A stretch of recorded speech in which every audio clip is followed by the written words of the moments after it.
Welcome to our Careers in the Jewelry Industry series, where we speak to people who have very different jobs in our industry. We're going to start today with a gemologist.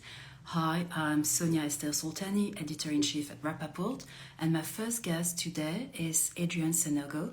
Adrianne is a GG, a graduate gemologist from the GIA. She's also the co-founding member and the education chair of Black in Jewelry Coalition, and she happens to be a contributor to Rappaport magazine and many other publications such as the Zing Report, National Diamond Council, and also the Jewelers Collective. So I'm going to have Adrianne join us right now. And if you want to know more about Adrianne's journey, we had an article in Rappaport magazine, our first column as our education. Hi, Adrianne. Hi, how are you?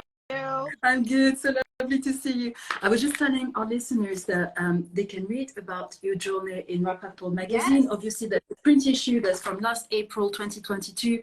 It's also available on rappaport.com, and we'll add the link to all the material that we'll create after this live. Awesome. How are you today, Adrianne? I'm doing well. How about you? How are you doing? Great.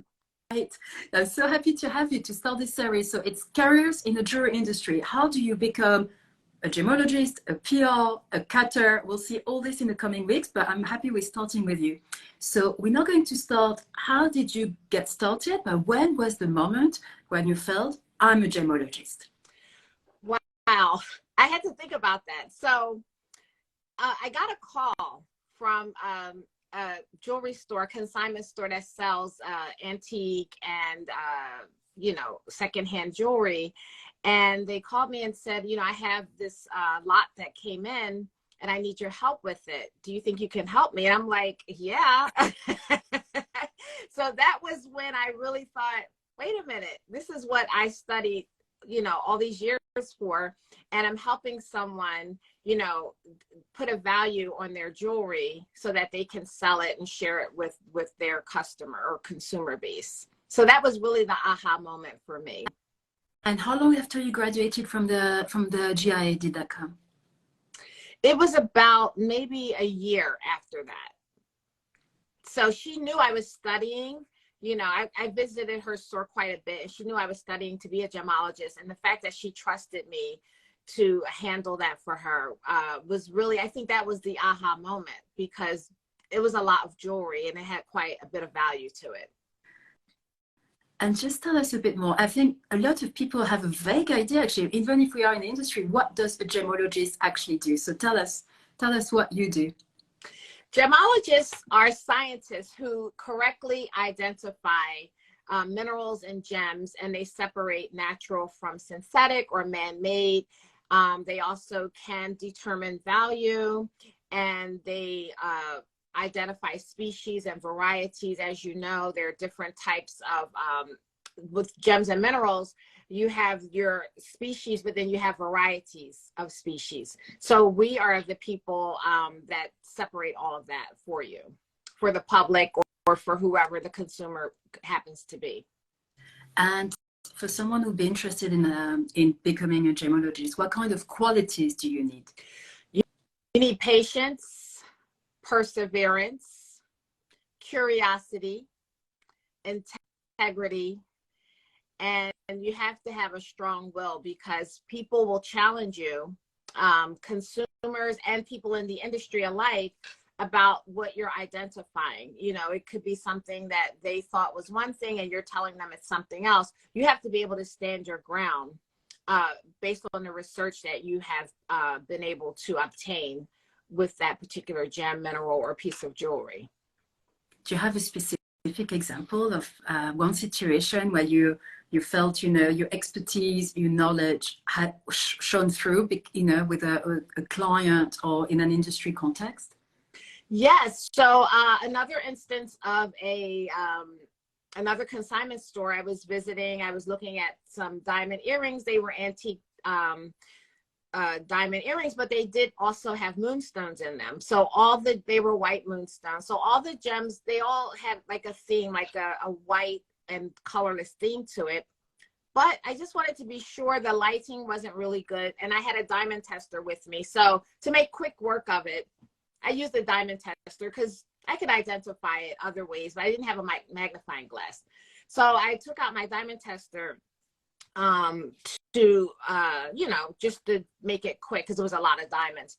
And the owner of the store said to me, "Oh, do you mind testing these earrings I have in the back? I'm not really sure about them." So she brought them out. I inspected them. There were no markings, no hallmarks on them at all. A pair of a pair of earrings that looked to be about 2 carats.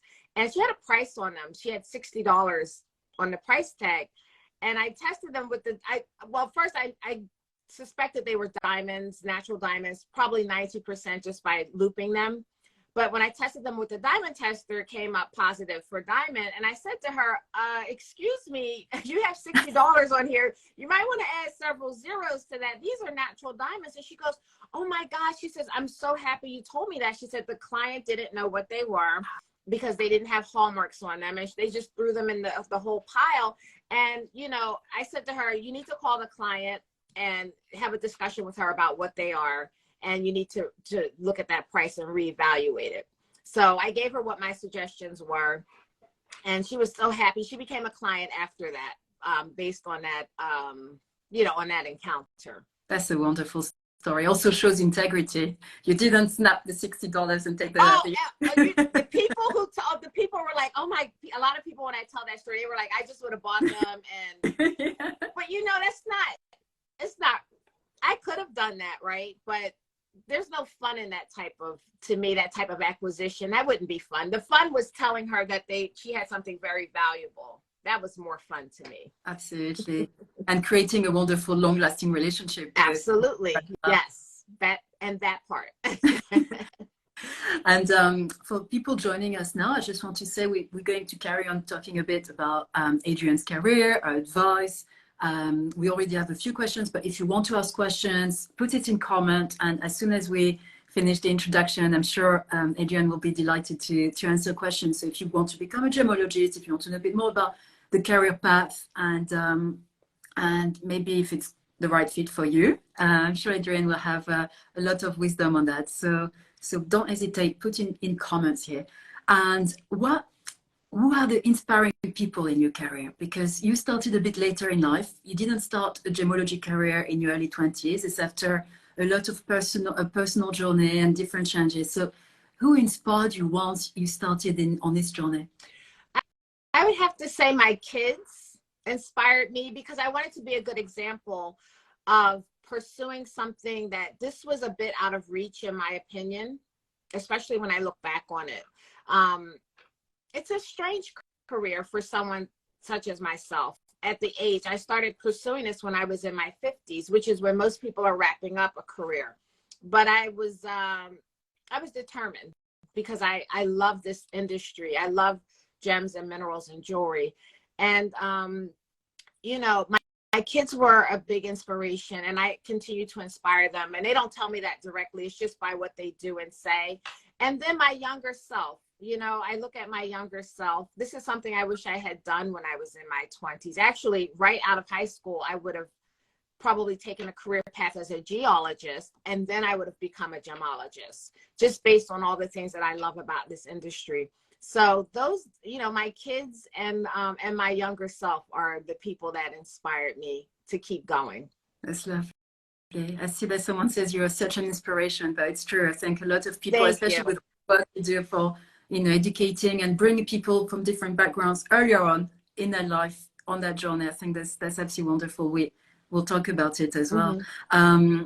And then I know you give a lot of advice. You advise people, you mentor people, but what is the best advice that you received on this journey to become a gemologist? I have a mentor who is not in this industry at all. In fact, she is a former high fashion model, and she does image consulting and mentoring. And she said to me when I started this journey to dedicate at least an hour per day toward your goals. Now, when you're studying to be a gemologist, especially the way I did it, which was distance education, you need more than that hour. So I added that hour onto whatever I was doing to study to become a gemologist. She also told me, because I'm very shy naturally, and people don't really believe that, because I don't know, I'm outgoing, but if I don't know you, I'm very shy. And so she told me to make sure to take up my whole space, whichever room I'm in or wherever I find myself, take up your whole space, because I can be very reserved. And so she wanted me to blossom more and take up my whole space. So that's really good advice that I received from the same person. That is a beautiful advice, I think, for everyone starting any career and any time in a career. Actually, it's very easy to claim your space. Yes, I agree, and I think that advice can be for anyone, any gender, any background, any class of anybody. I think it's a broad-reaching good advice. Absolutely. And I like it a lot. I really, really like it, especially because, as you said, you started in this career in your 50s. It's after going through cancer treatment. You've written about it, so I don't want to disclose. Of course, yes. But actually add to the journey, you got scholarships as well, that you can maybe explain to us a little bit how, you got these scholarships. And you mentioned distance learning. I think maybe just to explain to people how you studied. There are different courses in the world. The one that is maybe I think is a false claim to say, the leading course is the one from the GIA, from the Gemological Institute of America, that you took, that you're a graduate gemologist from. So can you explain to us practically, how did you study? So as you mentioned, I did distance learning. I was a divorced mother of 2 teenagers. So I did not have the luxury of studying on campus. So distance learning can be very challenging in itself, because you have to be very, very disciplined. So the way I approached that was I looked at it as if it were an appointment that I had every day with myself. And I didn't take days off, because for me, that worked for me. Doesn't have to work for everyone, but that's how I did it. And I set aside time every day after everything else was done in the day. I set aside time, lunch breaks also. My daughter was on the crew team rowing. So at the river, I had my books or my iPad with me studying. Every place I could study, I studied. In addition to what I set aside, I finished the program in 25 months. So it was a little bit over 2 years. And you really have to be dedicated and focused, because there are a lot of distractions in life. Even if you're on campus, you can become distracted. So if it's something that you really want, though, nothing is going to stop you. Because as you mentioned, I had to have cancer treatments. I had a major surgery. I had recovery.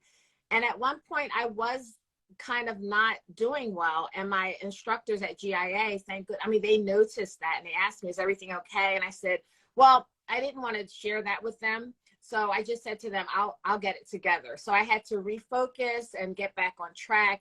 It took a lot, but if it's something you really want, regardless of what kind of program you're studying or what you're pursuing, your journey in life, it can be done. You have to just tell yourself that is what you want, and nothing will stop you from getting it. And you proved it. Yeah. In terms of scholarships, I'm sorry, I didn't answer that part. I did a lot of internet mining, meaning I'm constantly looking on the internet for opportunities for scholarships. The GIA provides scholarships. Trade organizations can provide scholarships. Your religious institutions can provide scholarships. My dad was a U.S. Marine. Because he served his country, I got a scholarship from them for the time that I studied. They paid for a lot of my courses as well. So, and WJA, I don't know if I mentioned them, they paid for, basically they're the ones who really solidified my GG, because the scholarship I won from them was able to buy the equipment I needed for my lab in order to study GemID, which is, a key core component of becoming a gemologist. So there's some work involved in finding the scholarships, but again, if it's something that you want, you're going to find that money. Absolutely. You mentioned the Women's Jury Association, WJA, which is, a wonderful association to be part of. They have chapters in different cities across the United States. They also have an international membership. So they also offer mentoring, a lot of webinars, a lot of support, and obviously they also offer a lot of scholarships in partnerships with different organizations as well. So Absolutely. you do need to do your research, but there are a lot of help out there, as you said. But you need to do your research and do that. Yes, you do. Yeah. And we had a really really interesting question. So, what is the most frequent question you ask about your profession? So people really don't know what a gemologist is. People, when you say gemologist, people think geologist. So gemologist is under the geologist umbrella. So people just really want to know, what is it that you do? Do you make jewelry? A lot of people ask me, do I make jewelry? I'm like, no, I'm not that talented. That's a separate talent I don't possess. The most frequent question, also, the other frequent question is about lab grown diamonds. A lot of people ask me what my opinion is on lab grown diamonds, and I give them the facts first, and then I give them my opinion, which I think is helpful. Absolutely. And what are they asking? Because there's too much confusion in the market and they don't really understand because of marketing. How do you explain, let's say, without, and then we'll maybe ask you your opinion as well. Well, I let them know, because a lot of people, there's a lot of greenwashing in the industry, not just about lab grown diamonds, but about a lot of materials that are used to make jewelry. I let them know what the pros are of natural diamonds, and I let them know what the pros are of, you know, having a lab grown diamond choice. And I let them then decide after they have the facts, because a lot of them are misinformed. As we know, a lot of the public is misinformed about natural and lab grown. So I just really list the facts, and then I let them make a decision after that, because a lot of people who ask me this question are looking to buy engagement rings, or they're shopping or thinking about it. So I want them to have all the facts before they make a final decision. And do you give them your opinion all the time, or you? Sometimes it depends. It depends on who it is and how well I know the person, because I never want to be misquoted about, both industries are industries that employ people, right? So you have to be very careful about how you deliver that opinion, because you don't want to be, I don't want to be disruptive about it, because there's a lot of room to do a lot of damage. So I'm very careful about my opinion. That's very interesting, because I guess that's the thing. The gemologist is the expert, is the source of knowledge and expertise in terms of saying what a diamond is, what a gemstone is, what it is, facts, but not maybe always to give the opinion. Not all the time, right? There's a time and a place for my opinion, so I'm very careful with it. And that's, I think, a very good way to define a gemologist as an unbiased expert that shows integrity and knows the hard facts to be able to share them. Mm-hmm. And absolutely, we have someone just asked something that I think I would like to take on now, not to wait. What kind of gemology webinars, columns, lectures did you listen to or attend at the beginning of your career?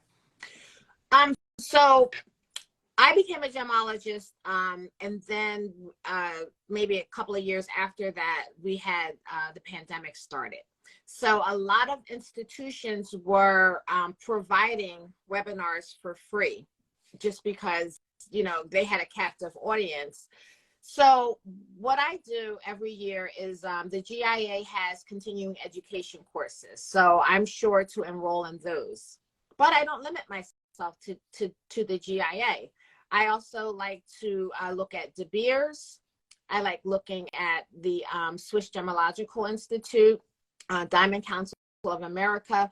There are a lot of resources for information on gemology and jewelry. Christie's is another place that I like to take courses at. Christie's on jewelry history. You don't have to use just one source, because the fact of the matter is, all of these institutions, and of course I mean trusted institutions that have been vetted, they all have a different place in the industry. They have different experiences. They have different goals and aspirations as institutions. And so you can learn something different. The science is going to be the same about gems and jewelry, about gems and minerals. The science is the same, but their knowledge and expertise will be different because of their perspectives. And I like to take it all in, and then I'm able to share that with the public, with my mentees, with my audience. I think it's important to be well-rounded and not just have one perspective or one point of view. That's my job, honestly, to protect the consumer. The consumer can be a customer, meaning like a retail consumer, or the consumer could just be another person, a peer in the industry, someone who needs my help.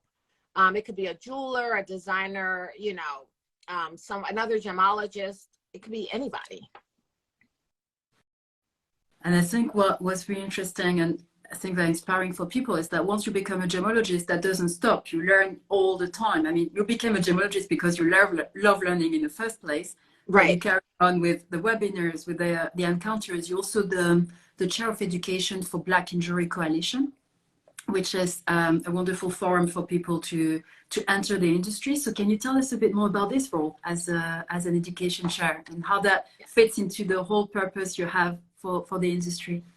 Yes, thank you. It gives me an opportunity to expand my role in the industry, but also bringing this type of knowledge and awareness of our industry to underserved populations, to people who, and I want to say people who wouldn't think of this industry as a career, but that's broader than I thought it was, right? I thought maybe just the underserved communities did not know about this industry. It's actually a lot more than just my community that doesn't know about gems and jewelry as a business. But I like to go into the schools, the middle schools and the high schools, to introduce not just gemology, but other careers in the industry to the younger people, because we want them to know that this is an option. And I introduce it as STEM, science, technology, engineering, and math, because that's what the jewelry and gem industry really is. And you can throw art in and call it STEAM, right? It's really about a lot of those things. So these kids should know that this option is out there. And then with IT having such a strong presence in our industry right now, you know, a lot of kids are very interested in you know, tech. So that is another entree into our industry that I think is important to introduce at an early age. So I really love my role as the education chair. You know, going into and visiting these schools, and then creating scholarships with partners, creating opportunities for people. Because I heard someone yesterday, I was on a call, saying that education is not accessible to a lot of people. It broke my heart when I heard that. It's not accessible, but we try very hard to create these scholarships so that people can take these courses and, you know, develop a journey in the industry.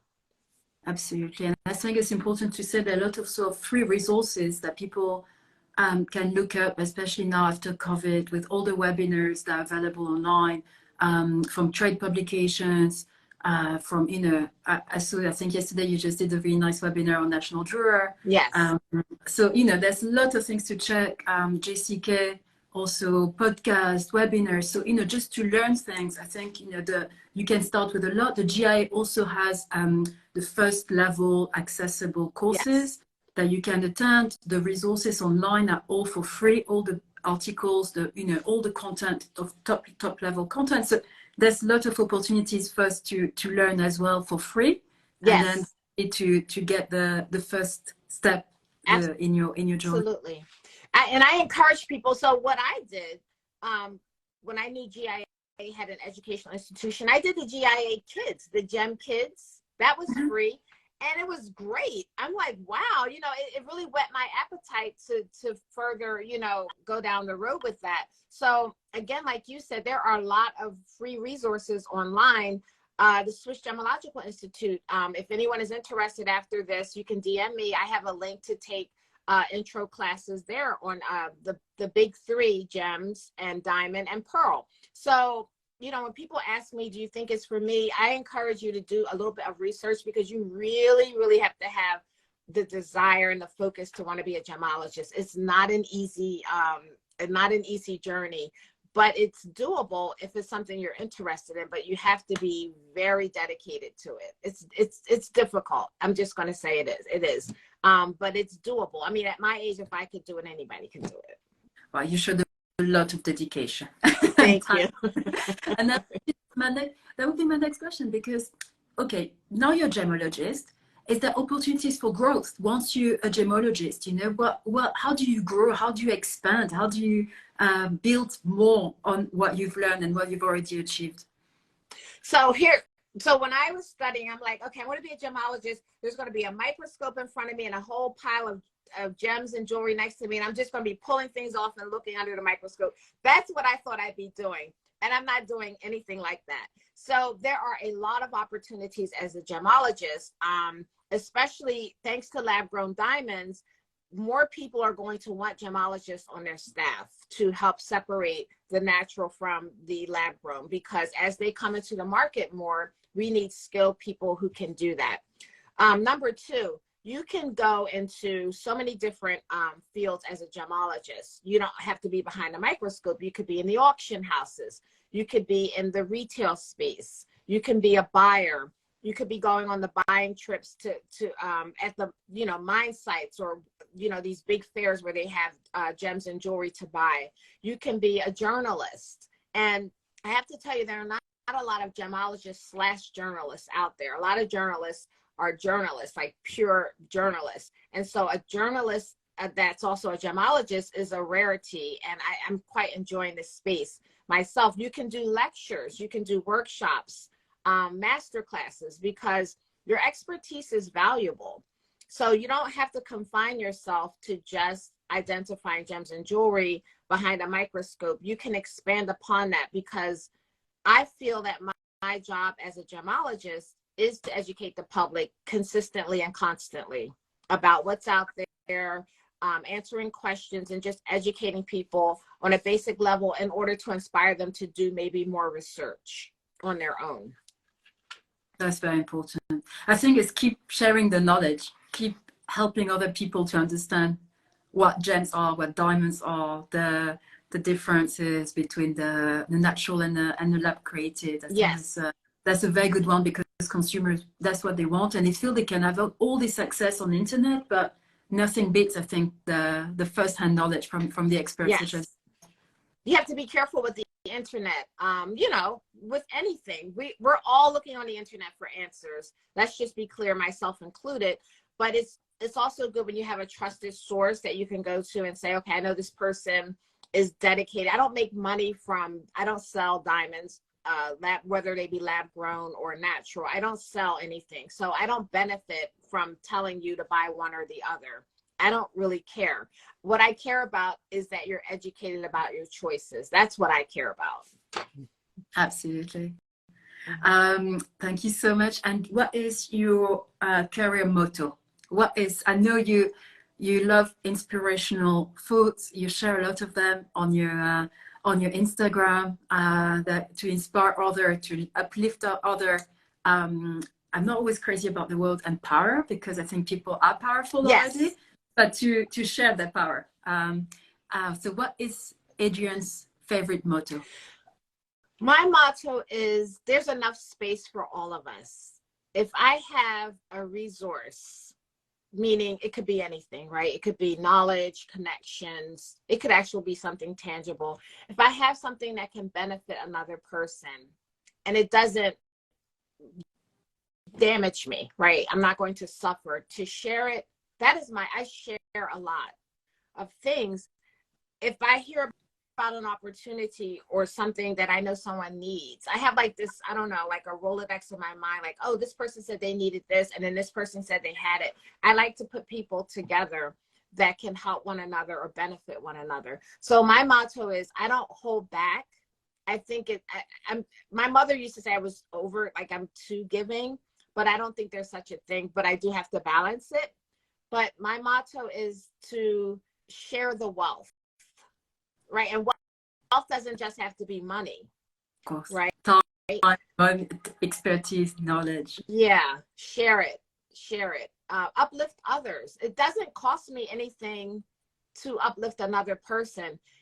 even an opportunity that comes along that I think would be good for someone. It might be good for me too, but maybe it's better for that person, or that person is better suited. I pass it along, because what's for you is going to find you. Beautiful. I would like to finish on this almost, because it's so inspiring. I see a lot of people reacting and saying, you know, how beautiful it is, and what a beautiful mindset and the generous spirit of yours. I'm just going, but we have questions, so I don't want people who kindly join us and send us questions to not have an answer to that question. One is from Stefania from Amber Soup Jewelry in London. And she asked, if you study online, how do you manage to do that if you don't have all the equipment, or at least basic equipment? I think that's a great question for a lot of people who might consider studying online and carrying on working in a full-day job. Right. So one of the requirements when you're on your path to a graduate gemology degree, you have to have the equipment if you're studying at home. If you don't own the equipment, some people are studying distance learning because they work for someone. They work for someone that does have all the equipment, like a jewelry store or another lab. So they will allow you to borrow equipment, but you actually have to prove that you have the equipment. And this was way before COVID, when we were doing like, you know, what do you call that? When you share your phone, what's it called? I can't remember what it's called. Like, you had to go around with your phone and show the instructor that you had the equipment needed to start studying. They won't let you until they know. So you have to prove it. So my advice is try to borrow some, maybe, or maybe look secondhand for certain things on eBay, but always check with your instructor to make sure that you're getting the right equipment that is necessary, because you're only going to hurt yourself if you don't have the right equipment. You won't be able to complete your assignments. Absolutely. And I think also sometimes it's just to be a bit bold and ask people, can I come and use your equipment? Maybe, you know, I mean, if you don't try, you don't get. That's my feeling. Yes, you have to go for it like that. You know, I'm one of those people, even though I'm shy, I can be quite, it's like, this is what I need, and do you mind helping me? Because the only thing I can say is yes or no. It's not going to kill you. And actually, that's like a muscle. The more that you ask, the easier it becomes, you know, as you go on. You got to get what you need. You know, if that's part of your journey and you can't make that happen, ask someone that can.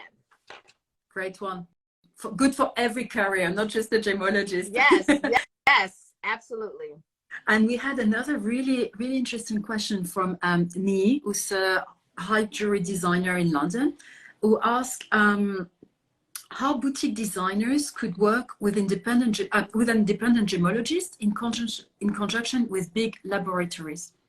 So I think the designers, they're working with gems and they want to make sure maybe they have a report for it, something that can accompany the piece after it's been created. I think having those conversations one-on-one with the gemologist that you want to work with, and talking about how can you get those reports, because it is good to have a report, especially with high jewelry.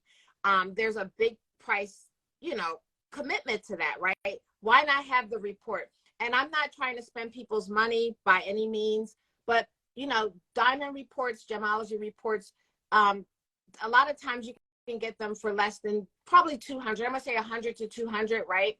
But if you're making a high jewelry piece to begin with, it's not really that much that you're adding on to that. The consumer needs and wants that, because that's going to actually help with the appraisal and help with their insurance coverage. I think it should be part of that design process. And I think it's a conversation. Maybe you want to go to a trusted institution, GIA, FGA, to ask them, do you have any recommendations for gemologists that I can speak with, and have the conversation and let them know what it is that you're trying to do. And a lot of gemologists would be happy to help you with that process. Thank you so much. I hope that answers Me's question. And of course, you know, more questions. I know that Adrianne is happy to reply to that directly. Yes, and yeah, DM me if we don't get to your question, or you think of something later on, which is what I always do. You can always DM me, and I'm happy to answer questions. Yeah, someone makes a really good comment that the loss is much greater if the gemstone is not as it was represented. as the lab report is essential. Yes. So that's where expertise really comes through. Thank you so much, Adrianne. Well, I think, you covered so much already about how you become a gemologist, what is the gemologist really doing, the type of path you can take, the financial help you can have, the right setting, the right equipment to have, and something that is beyond that, there's the right mindset. I liked what you said that, when you wrote that in your first piece for Rappaport magazine, that you needed equal amount of discipline, commitment, focus, and an unflinching belief in yourself. That was the key things that took you there. And I think, that's really inspiring for everyone that decides to become a gemologist at any stage of their life, wherever they're coming from. But you'll need a lot of these key strengths to get it. Yes. And tell me, Adrianne, what is next for you? What's the future for you as a gemologist? I'd like to keep on writing. I love writing. Gives me the opportunity to share that expertise that I have, educating the public about different topics that I think are important at the time, or maybe even sometimes things that people are not thinking about, right? That they don't know, that you don't know what you don't know. That's all of us. So I love writing. I love lecturing. I love workshops. It's really about educating. I didn't know that this was the path that I was going to take, honestly, that I'm focusing so much on educating people. And I want to keep going down that path. I think it's so important. I hear so many mistakes out here in the industry. Just consumers, the way that they speak about gems and jewelry, in particular diamonds, is so much misinformation. It just pains me. But I love having a forum to be able to correct things or give more information. That's the way that I want to keep going. And to add on to that, to get the youth involved in the industry.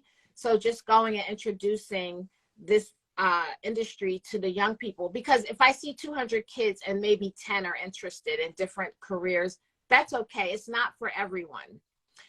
This industry is not for everyone, just like every other industry is not for everyone, right? But if I could plant that seed, I want to be the person that I wish I met when I was that age, that came to my school and said, listen, this is a career path, because I had no idea. That's who I am when I go talk to these kids. Wonderful. Thank you so much. And they will be very lucky to meet you. Thank you. And if you could this live we're already underway. It's going to be saved in our feed, in our Reel section, on Rappaport Jewelry Pro on Instagram.